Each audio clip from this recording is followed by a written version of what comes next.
All right, this is the time period 167 to 63 of the Hasmonean Dynasty.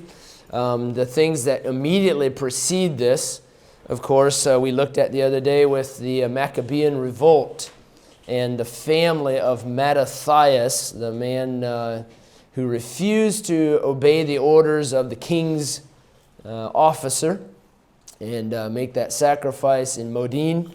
And as a result, him and his sons for about 30 years led a huge revolt, a rebellion against the Seleucid Empire. The Seleucid Empire at this time is still in existence, but they declare here under the leadership of the last of the sons of Mattathias, they declare their independence.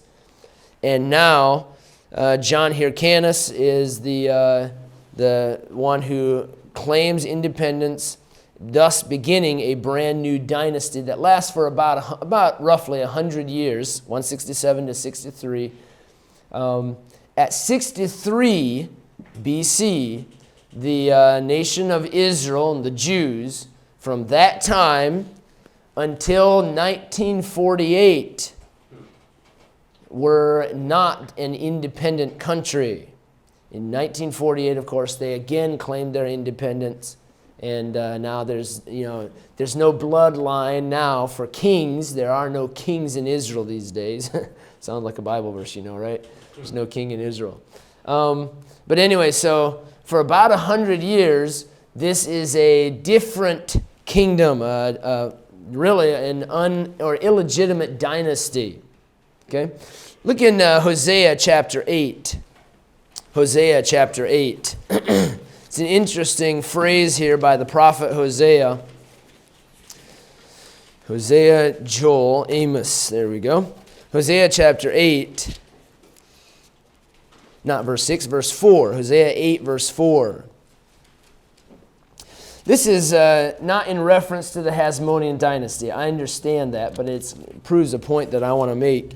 Hosea was a prophet to the northern kingdom of Israel. And he said, Israel shall cry unto me, my God, we know thee, which is not true. Verse 2, I'm reading in. Verse 3, Israel hath cast off the thing that is good, the enemy shall pursue him. They have set up kings, but not by me. They have set up kings, but not by me. So, there are lines of kings, there are different families of kings in the northern kingdom of Israel, who the children of Israel had set up as kings, but that were not legitimate kings. So the point is that God has a family line of legitimate kings. We know that. Family of David, and a certain line of the family of David, a certain son. You read about that in the book of Matthew. Matthew is showing Christ to be the king, and so it gives us a genealogy going back to David.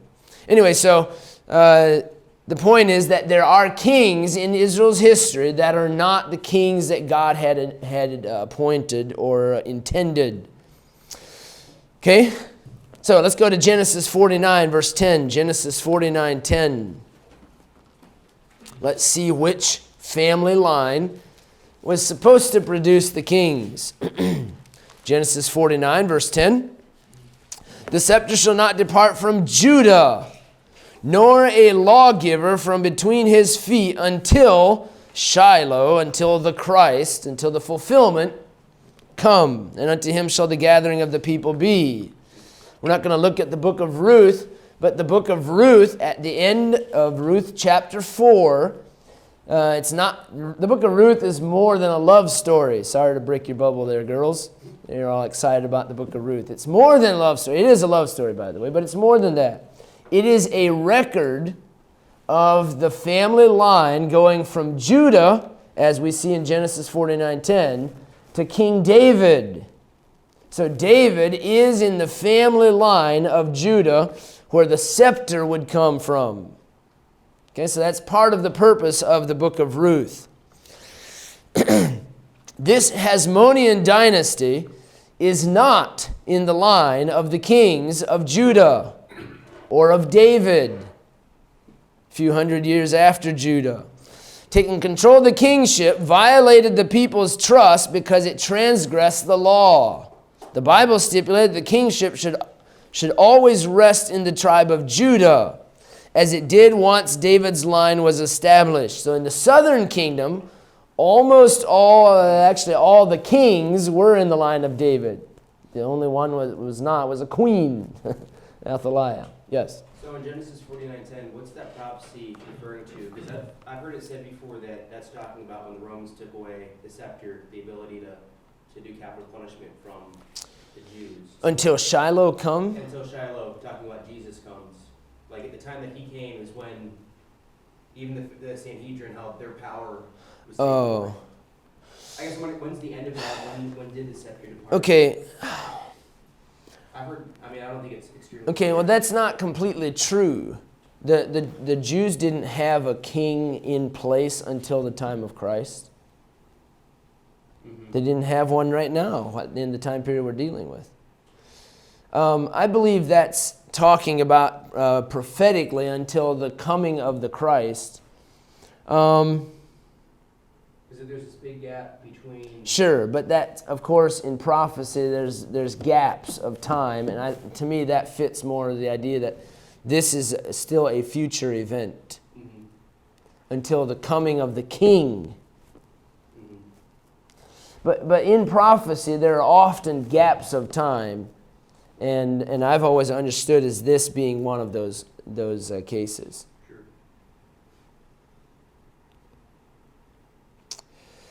Okay.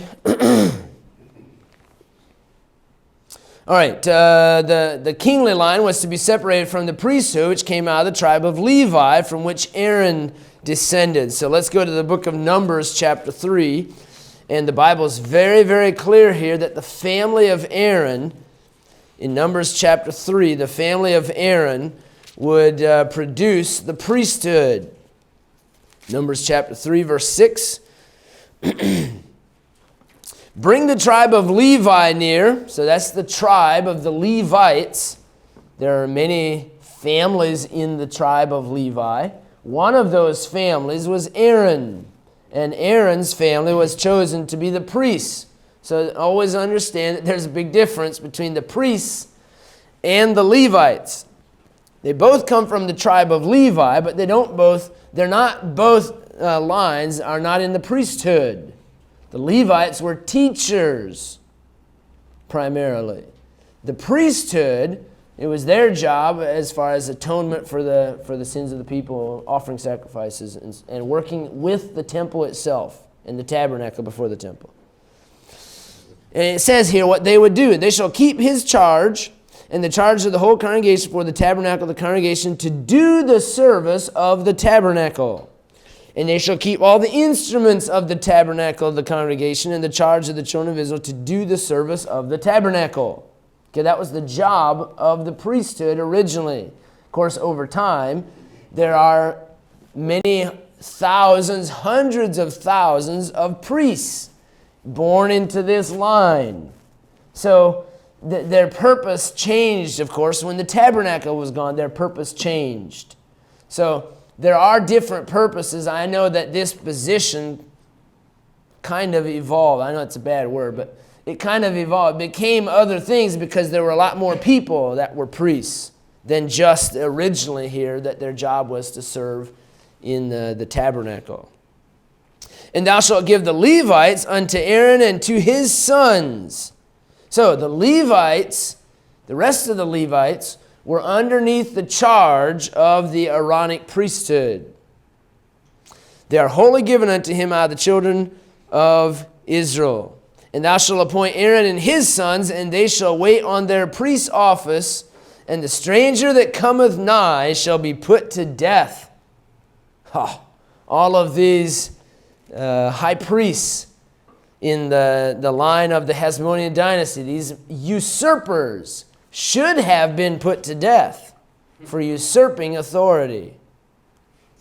Okay, so the point is God takes this position of the priesthood very seriously, and he had a certain family to do it. Nobody else. And the Hasmonean Dynasty were usurpers. Now, in general, if you look at the first one especially, John Hyrcanus, he was a decent person. He was a good person. Wrong intentions. His children, however, paid the price for that. And we'll see this, just absolutely ridiculous children that he had, and grandchildren and wife and on down the line. Okay. The Hasmoneans were not in line for the high priest. Anyway, we said that. What began in glory ended in ignominy. The 9 Hasmonean rulers, to be recognized by the Roman Senate, engaged in the same political intrigues, self-aggrandizement, and bloodshed as the previous regime. Okay, what did the previous regime? That's in reference back to the Seleucid Empire. What was going on? Guys are buying each other off, bribing, all kinds of, there was nothing spiritual about it.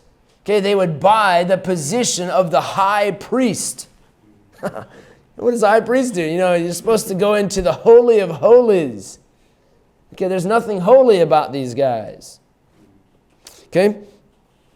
Anyway, when 2 brothers who were not eligible claimed the kingship, this is in reference to right towards the end of the Hasmonean Dynasty, they called on a representative of Rome to arbitrate, foolishly repeating the mistake of the Hellenized Jews. The Canaan brothers opened the door to the Roman conquest, which ended their rule when Herod killed the last of them after just 103 years of a separate dynasty. Okay, well, let's look at these rulers. I don't have them all listed out here exactly, but we have... I believe I have all of them listed, but not by main points. Some of them were just kind of minor. For the first several years of his rule, John Hyrcanus was little more than a pawn in the hands of the Seleucid ruler. With the death of Antiochus VII in 128 BC, the people of Judea again proclaimed and managed to achieve their independence. So 167 is when the Mattathias, the revolt, and the rebellion against the Seleucid Empire. John Hyrcanus doesn't officially proclaim independence until 128. Okay, so it's actually only about 70 years of total independence. Thus began the famous Hasmonean Dynasty. During the years of his reign, he concentrated on extending the borders of the new Jewish nation. Now, here's several things you want to point out, underline in your notes there. He believed in compelling the people he conquered to become proselytes to the Jewish religion. He would forcibly circumcise all non-Jews. So, what is he doing? He's expanding the empire. He literally, as it says here, he expanded the empire, or was it the next one after him? Anyway, but he wanted to expand the empire. Anybody he conquered, he forced them to become Jews.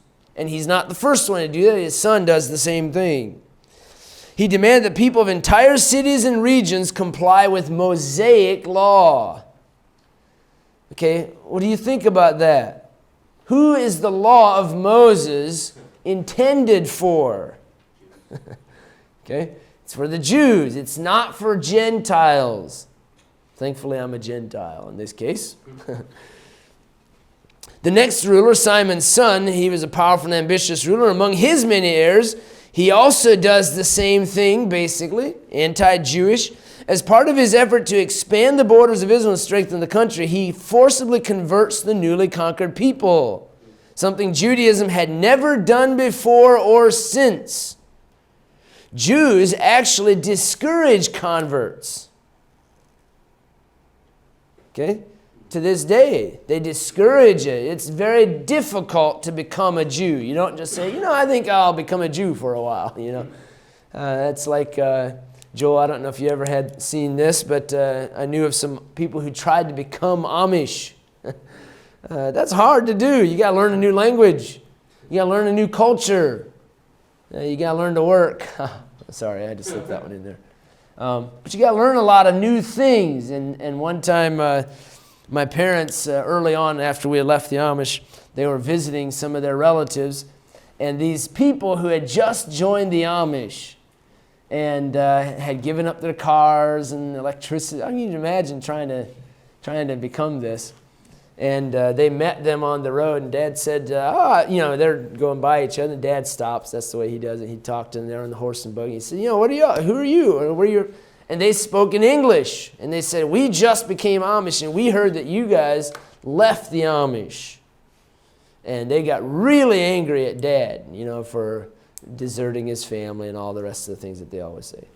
3 months later, 3 months later, they said, this is too much. This is too much. Jews are very similar, actually very similar literally, but very similar in this way as well, that they discourage converts. I mean, it's difficult to become a Jew. Obviously, a change of culture and everything. One of the peoples that are forcibly converted at this time are those in the southeast of Jerusalem, of Israel, the Idumeans. Okay? This error cost the Jews dearly. In Israel, not far from Beit Shemesh, there's an archaeological site open to tourists. It consists of thousands of man-made caves, mostly cut into the soft limestone. This is one of the major cities of the Idumeans. You can even play archaeologists and go there and dig. One of the places the Hasmoneans conquered, giving the people a choice, convert or leave. Many of them left. When they left, they'd tear down their houses so that the Jews wouldn't have a place, that they're not getting anything out of it other than land. But those who stayed became Jews. They converted to Judaism. One of the Idumean families forcibly converted became very significant, of course, Herod. So that makes sense. I've always wondered why Herod? Why is that he was Jewish, but he was Idumean? That they're not part of. He became his ancestors, immediate ancestors, became Jews. So it was in name only. That makes a lot of sense. So that's why Herod, that's not why. Herod also, he married a Jewish girl. So he's not Jew by blood, but he became a Jew. He married a Jew, and so therefore he has Jewish interests as far as building projects in the land of Israel. So, several things here about Herod. We'll get to him later on probably if we have time. But he would end up murdering the high priest, 45 members of the Jewish Supreme Court, members of his own family. Sounds like a nice guy. He'd embark on fantastic building projects that include the city of Caesarea with its port, the fortress at Masada, a total rebuilding of the temple. Very schizophrenic. That's a good way to describe him. In each location, back to our thought, where foreign people were subdued, John Hyrcanus, his sons, is that Simon? Johanan would be the way we would say it. Where was I at? He would leave scribes to oversee the religious affairs of the people. These scribes were descended from the Hasidim, the pious ones among the Jews who had inspired the Maccabean revolt. So he's leaving these very ultra-pious Jews. Scribes were not really interested in political or military power. They sought to impose religious purity and strict observance of the law. These are strict, uncompromising legalists in time known as the Pharisees. So this is the beginnings, not the beginnings, this is where the Pharisees, the line of the Pharisees comes from and their development. Another group, also descended from these ultra-pious Jews who chose to live a somewhat monastic existence, were known as the Essenes. They lived a quiet, withdrawn life near the Dead Sea, and I got to go to the city of the Essenes, Qumran. It was an Essene city. And so, anyway, that's of course where the Qumran, the Dead Sea Scrolls were found. They worked on things like this. Now we think, oh, what a boring life. They were consumed with preserving the Word of God and copying and protecting and so on. So this is much more than just, they spent 50 years of their life writing. They were consumed with this and the rules of it, and exactly to the perfection of how to do this, copy for copy, exactly. Their work was very tedious, and they took great joy in that. I can't comprehend that for myself, but they did. Producing the now famous Dead Sea Scrolls. Now, those Jews who were more interested in political power and who favored a more Hellenistic form of Judaism became known as the Sadducees. Let's go back and make sure you're clear on this. The Pharisees come from the pious ones, the Hasidim. The Essenes also come from the Hasidim, the pious ones. The Sadducees are a different strain entirely. Now, this goes back to the divisions that would have taken place in the land of Israel at the time that Alexander the Great and his four successors, when the kingdoms were all split up in what's the word I'm looking for? The Hellenization of the land of Israel. Now we're seeing more of the development of the strains, the different strains that came out of that Hellenization. The pious ones would have nothing to do with with the new ways. They would have not wanted to change the culture. They would have wanted to maintain a very strict existence. And it's the Sadducees who are accepting that new culture, the new Greek culture. Those who are more interested in political power, who favored a more Hellenistic form of Judaism, came to be known as the Sadducees. They believed that you could successfully compromise with the Greek teachings and way of life and still remain loyal to God, to the old system. You could be a Judaizer, you could believe in Judaism and believe in the Greek, and use the Greek culture. Not believe in, but use the Greek culture, both. Can you think of something maybe modern where we struggle with how much do you accept these new things? It's a struggle, isn't it? Do you have a comment? Well, with all that, I know you have this kind of 3 levels, and there's more besides that. Mm-hmm. Where is there any sect that's kind of like they're doing what's right? They're kind of holding the line as far as what they should be doing for their time period, or is it just kind of just common people within all of them? Like even Nicodemus, I know he's a Pharisee, but he was different from them. Gamaliel seems to be a... It doesn't seem like there's one sect that's kind of... Okay, that's a good point. If you think about... Okay, I think if there would have been a group of people who were on the right track, who maintained the right balance, that I think Jesus would have found them. But he found people from every spectrum. He found people from every spectrum. People who leaned Roman, Matthew the tax collector, Zacchaeus. He found people who were Pharisees, like you say. He found people who were, I don't know if there's any examples of Sadducees, which makes sense. Right. Sadducees were mostly very wealthy. They didn't need him. I don't know. I think he would have found them if they were there. But at the same time, in any of these lines, in any of these sects, you have people who are open to the gospel. And I think that's what Jesus found. He knew he could find those people. Yes? Well, like what Josh was saying, like at that time, I think if you wanted to be a devout Jew, even if you didn't necessarily agree with everything that they did, you would have been a Pharisee. You would at least align mostly with them. Aligned mostly with them. That's a good point. Does it seem like the Pharisees, in a way, how they started off, they kind of had the right intentions and then it just kind of spun off? Some. Yeah. Some. Yeah. Which can be like any denomination. Sure. Even Baptist, Sure. I know we say we're not Even Amish. Yeah. Sure. Menno Simons. He was... Anyway, yeah, I mean, it's definitely the case. People who really loved right and loved the truth, the Methodists. Okay? Yeah, so absolutely, any of those. It seems like it seems like just the same system that people follow today with religion is still the same as back then. You have your offshoots in every level. So maybe the question is not to say, was there one group that was right? Are we completely right in everything? We are the group that's right. I mean, of course we think that. But I'm sure there's areas where we are off balance.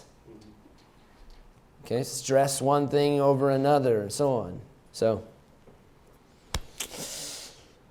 but I think it was Rick that mentioned, if you were a follower of God and you wanted to uphold the Word of God and the law, you probably would lean more to the Pharisees, at this time especially. Now, by the time you get to the days of Christ, I mean, they hated Jesus Christ himself. That's how much they loved their law and their little, with the tradition, with the Talmud and so on. They loved those things more than the truth.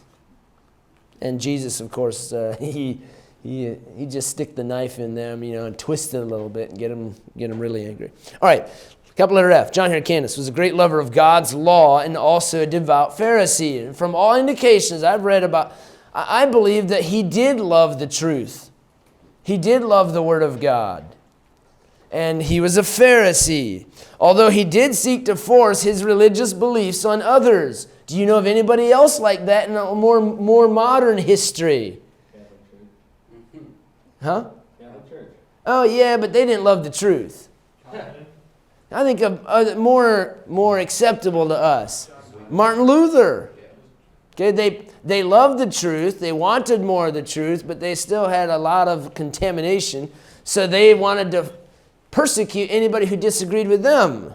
So you got Calvin, you've got Zwingli, you've got Luther, and a lot of these people who were trying to find the truth, but then they still had the wrong concept of forcing people to accept it. Anyway, he was nevertheless a good man, a competent ruler from all I can find. He did what he did because he honestly believed it would be the benefit of the people he conquered and ruled. This will be good for the Idumeans.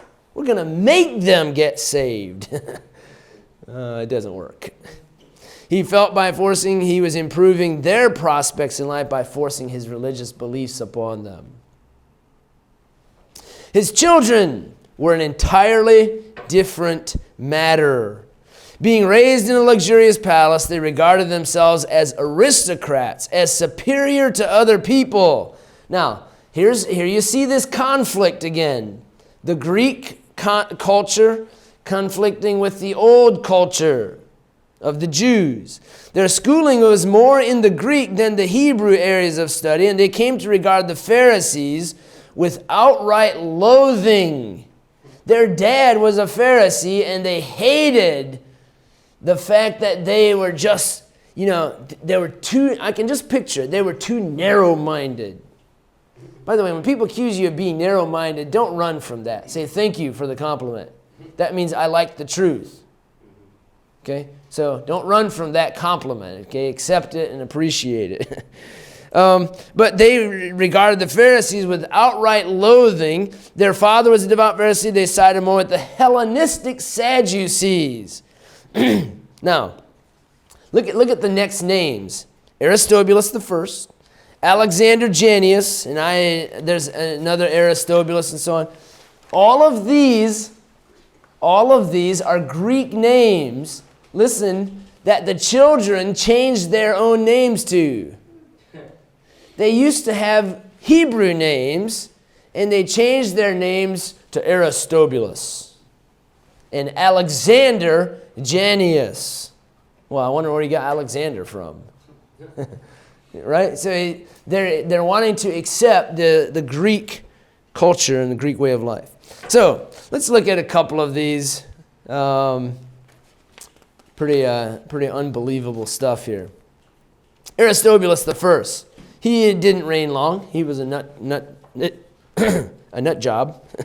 But on the death of John Hyrcanus, his wife became queen, and one of his sons, Judah, became high priest. This is his name, Judah. Oh, no, I don't like the name Judah. It has too much history to it. I'm going to go with a more popular name like Aristobulus the first. But Judah, who preferred to use his Greek name, Aristobulus, soon decided being high priest was not enough. He decided to take control of the nation. He cast his mother, the queen, and all of his brothers into prison and starved them. When he died, he was an alcoholic. He died after reigning for only a year. When he died, only one of his brothers, was still alive in prison, Jonathan, and his mother. Mother?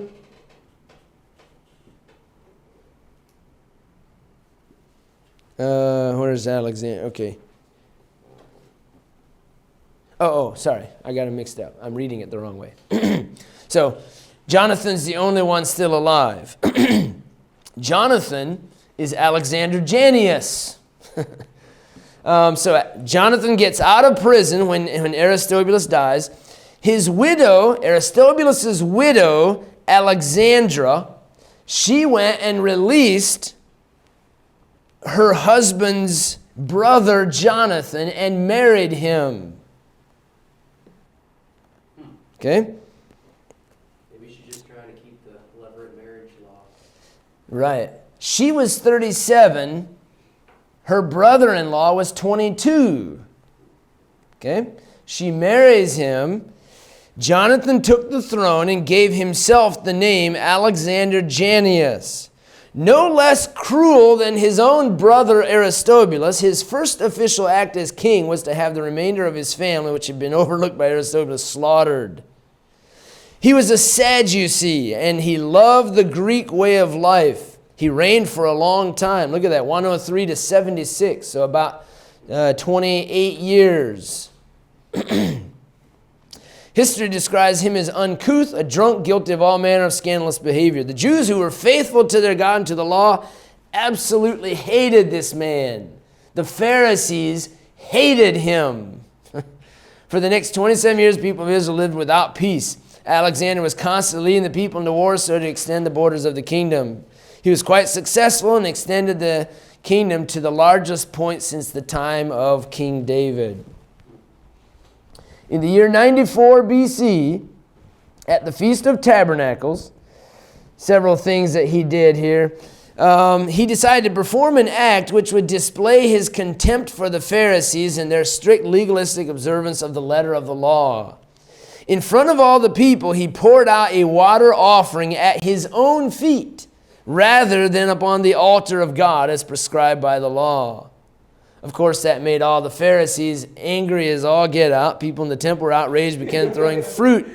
Alexander ordered the troops to attack the worshipers, and hundreds were slaughtered in the temple. As a result of this atrocity against God and the people, civil war broke out in the land. The Pharisees raised an army of rebels. Hey, this is what our forefather did. Mattathias, he raised his own hammer, a group of rebels. Okay, guys. And they managed to defeat Alexander and the Sadducees. Okay, now think about this. So the Pharisees raised their army, and they defeat the Sadducean army and the king / high priest. They defeat him. So Alexander says, oh, we're sorry. Believing that the defeated Alexander and his followers had been punished enough that they had probably learned their lesson, they allowed him to retake the throne as king. So what does he do? Next paragraph. Alexander says, hey, we need to have a big banquet to get everybody back together. He invited all the Pharisees to attend, and it was to be done in their honor. 800 leading Pharisees and their families assembled to enjoy the feast. He then ordered his soldiers to take them all captive, and while he and his concubines reclined on couches and got drunk, he had 800 Pharisees crucified in front of him and their wives and children slaughtered as they hung dying on their crosses. Wonder where he got the idea of crucifying. Right? That's a Roman execution. What he's doing is he's embracing the other way of life. Okay? Anything that's not Jewish is good. Isn't that foolish? You know, when sometimes when young people of Christians leave and go out into the world, their mindset is anything that's not Christian, I'm for it. Well, I hope they're saved, number one. But number two, it's just the ridiculous rejection of anything that is true. When news of this horrid event reached the ears of the faithful Jews in the land, many fled to the wilderness and lived in caves or joined the monastic Essene communities. 76 BC, he died, probably according to his heavy drinking. According to tradition, he said he repented of his sins on his deathbed and supposedly instructed his wife, Alexandra, who's 15 years younger than him, to dismiss all of the Sadducean advisors and to reign as queen with the aid of the Pharisees. Remember that he was a Sadducee. He was sided with them and the Greeks. And so he supposedly dismissed all of his counsel and his advisors, and he told his wife to reign as queen with the aid of the Pharisees instead of the Sadducees, which of course is going to throw the whole nation into turmoil again. Okay. Enough craziness, huh? We'll stop there for today.